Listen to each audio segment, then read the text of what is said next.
My fellow Americans, the war in Afghanistan is now over. I'm the fourth president who has faced the issue of whether and when to end this war. When I was running for president, I made a commitment to the American people that I would end this war. Today, I've honored that commitment.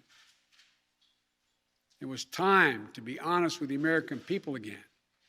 We no longer had a clear purpose in an open-ended mission in Afghanistan. After 20 years of war in Afghanistan, I refused to send another generation of America's sons and daughters to fight a war that should have ended long ago. After more than $2 trillion spent in Afghanistan, a cost that researchers at Brown University estimated would be over $300 million a day for 20 years in Afghanistan, for 2 decades. Yes, the American people should hear this. $300 million a day for 2 decades. If you take the number of 1 trillion, as many say, that's still $150 million a day for 2 decades.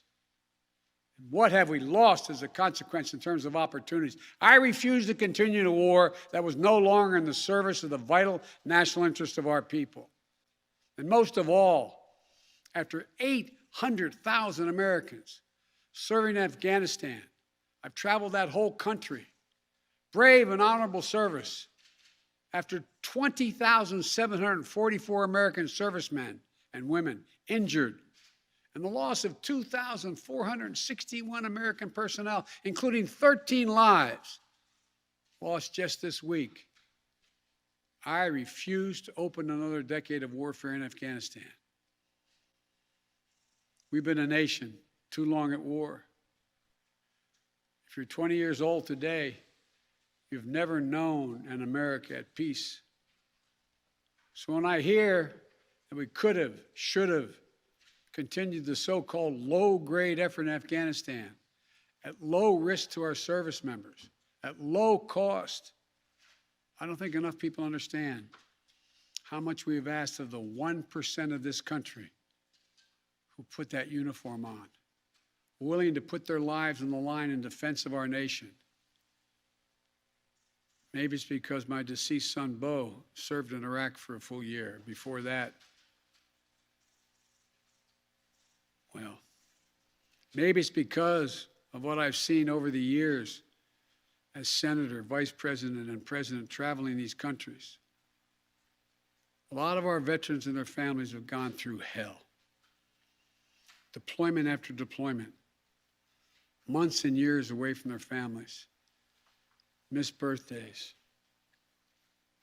anniversaries, empty chairs at holidays, financial struggles, divorces, loss of limbs, traumatic brain injury, post-traumatic stress. We see it in the struggles many have when they come home. We see it in the strain on their families and caregivers. We see it in the strain on their families when they're not there.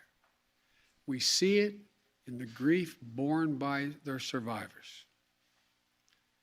The cost of war they will carry with them their whole lives. Most tragically, we see in the shocking and stunning statistic that should give pause to anyone who thinks war can ever be low grade, low risk, or low cost.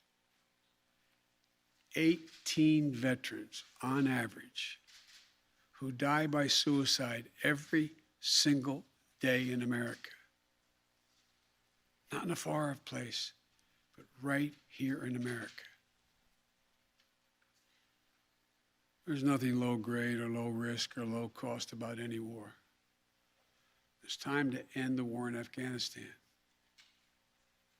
As we close 20 years of war and strife and pain and sacrifice, it's time to look to the future, not the past, to a future that's safer, to a future that's more secure, to a future that honors those who served and all those who gave what President Lincoln called their last full measure of devotion. I give you my word with all of my heart I believe this is the right decision, a wise decision, and the best decision for America. Thank you. Thank you, and may God bless you all, and may God protect our troops.